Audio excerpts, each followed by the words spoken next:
ध्यान देते हैं हम लोग यहाँ पे। क्वेश्चन है a charge Q is placed at the center of the line joining two equal charges Q.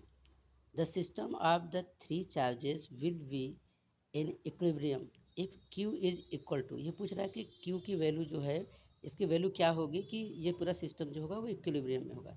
ध्यान दीजिएगा, ये ऐसे क्वेश्चन इंपॉर्टेंट होते हैं। तो मान लेते हैं कि यहाँ पर आपके पास जो सिस्टम है पूरी तरीके से जो वर्क कर रहा है, यहाँ पे आपके पास क्वेश्चन के हिसाब से जो होगा उसको देखते हुए करोगे आप।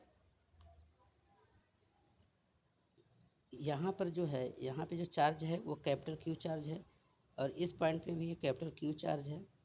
इन दोनों के मिड पॉइंट पे बीच में जो है ये स्मॉल क्यू चार्ज रखा गया है। तो आपसे पूछा जा रहा है इस क्यू की वैल्यू क्या होगी जब पूरा पूरा जो सिस्टम है ये three charge will be in equilibrium. ऐसे केस में आप ध्यान रख लीजिए कि आपको करना क्या होता है कि यहाँ से लेके यहाँ तक पूरा डिस्टेंस जो है वो आर डिस्टेंस है। तो आपके पास यहाँ से लेके इनके बीच में जो डिस्टेंस है ये r/2 होगा और यहाँ पर इस क्यू से लेकर यहाँ पर भी आपके पास डिस्टेंस जो होगा वो r/2 होगा। फोर्स जो होगा इसके लिए यहाँ पे अगर हम मान लेते हैं कि ये पॉइंट ए है और ये पॉइंट बी है, तो ए पॉइंट पे जो चार्ज है वो बी पॉइंट के कारण जो फोर्स लगेगा वो फोर्स इधर की तरफ वर्क करेगा और यहाँ पर ए के कारण बी पे जो फोर्स लगेगा वो इधर वर्क करेगा।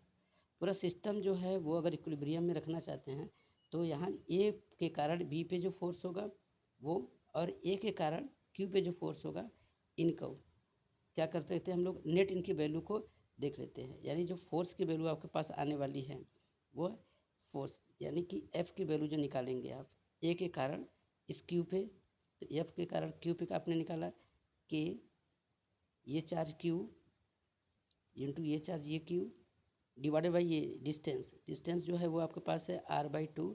इस r/2 का होल स्क्वायर, यहाँ पे ये चार्ज है और ये चार्ज जो है ये चार्ज यानी कि ये चार्ज एफ है, ये फोर्स एफ है। यहाँ पे जो फोर्स है इस ए के कारण बी वाला, तो इसको हम एफ डैश मान लेते हैं। एफ डैश की वैल्यू जो हो जाएगी वो हो जाएगी के कैपिटल क्यू इस चार्ज के कारण और यहाँ पर ये कैपिटल क्यू टोटल डिस्टेंस जो आपके पास जो हो जाएगा वो आर, तो यहाँ पे आपके पास हो जाएगा आर डिस्टेंस।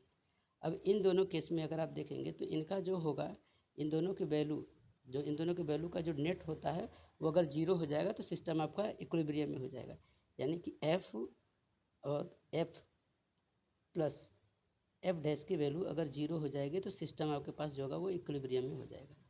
अब यहाँ पे हम इसको अगर यहाँ पे ऐसे रखते हैं तो एफ की वैल्यू आपके पास हो जाएगी के क्यू डिवाइडेड बाई r/2 का होल स्क्वायर और ये प्लस है, प्लस यहाँ पर एफ डैश कर लेंगे के क्यू स्क्वायर हो जाएगा upon R square is equal to zero.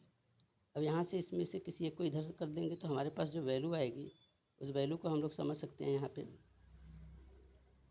कि ये इसको यहीं पर रहने देते हैं के Q small Q divided by ये चला जाएगा 2 का स्क्वायर उधर हो जाएगा यानी ऊपर हो जाएगा 4 और डिवाइडेड बाई आपके पास आ जाएगा R square is equal to, इसको इधर भेज देंगे तो माइनस टाइम हो जाएगा minus K Q square divided by R square.